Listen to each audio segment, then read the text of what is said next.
Todo depensa ngayon ang Malacanang kay Department of Public Works and Highways o DPWH Secretary Rogelio Singson.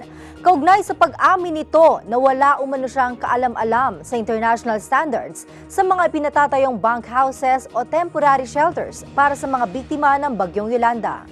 Ayon kay urban planner at architect Felino Palafox Jr., inamin umano ni Singson sa kanilang naging pag-uusap na totoong substandard ang ginagawang bunkhouse project sa bahagi ng Eastern Visayas at taliwas sa umiiral na international standards para sa kaligtasan ng mga titirang pamilya.